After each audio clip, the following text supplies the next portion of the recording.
Hashem, nous allons poursuivre dans les halachot relatives aux brachot des fruits de l'arbre.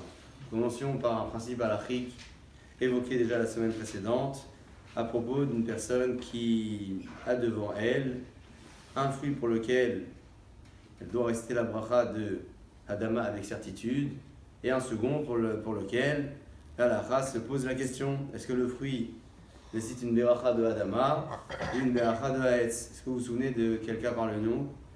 Parler du cas de la banane. La banane, c'est un vrai safek al pi halakha. Est-ce que on dit Adama ou on dit la bracha de Haetz? C'est bon dans ce cas-là, hein, lorsqu'on fait la bracha sur la pomme, de penser à ce que le Haetz n'acquitte pas la banane. Comme ça, hein, par la suite, lorsqu'on dit la bracha sur la banane, on pourra le faire avec certitude. Si jamais nous avions pris la pomme et nous avons récité la bracha de Haetz sans penser à ne pas acquitter la banane, alors lorsqu'on prendra la banane, on ne pourra pas dire la bracha d'Adama. On pensera uniquement à la beracha sans la dire. Ce principe, il existe également à propos du riz. Vous savez que le riz, on ne peut pas dire que c'est une céréale, parce que ce n'est pas le cas, mais un aliment pour lequel la halakha se pose également la question: est-ce qu'il faut dire mésonote ou Adama? On parle bien sûr que le riz est encore apparent, cuit, mais encore apparent, on voit bien les graines. Est-ce qu'on dit mésonote ou on dit Adama dessus? C'est bon dans ce cas-là, hein, lorsqu'on a un plat avec du riz, avec des légumes devant soi. Si jamais on fait la bracha sur le légume parce qu'on a envie de manger le légume avant de manger le riz et que les deux ne sont pas mélangés, c'est vraiment distinct dans l'assiette. Les légumes d'un côté et le riz d'un autre. Et je préfère commencer par le légume. Lorsque je dis la bracha de Adama sur les légumes, je pense à ne pas acquitter le riz.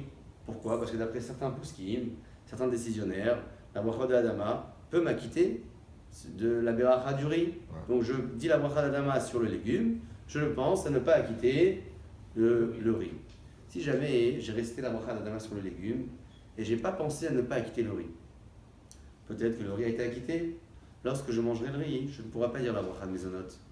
Je pourrai simplement penser à cette beracha, comme le cas de la pomme et de la banane évoqués précédemment. Tout cela, c'est uniquement si les deux aliments sont bien séparés dans le plat. Les légumes d'un côté, le riz d'un autre.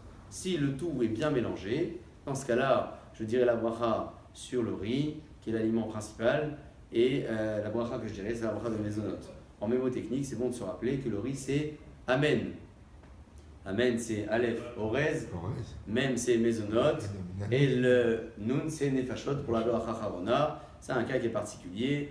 Il a une bracha qui convient aux céréales habituellement au départ, et la bracha Nefashot qui est plus convenable pour les aliments comme les fruits et légumes.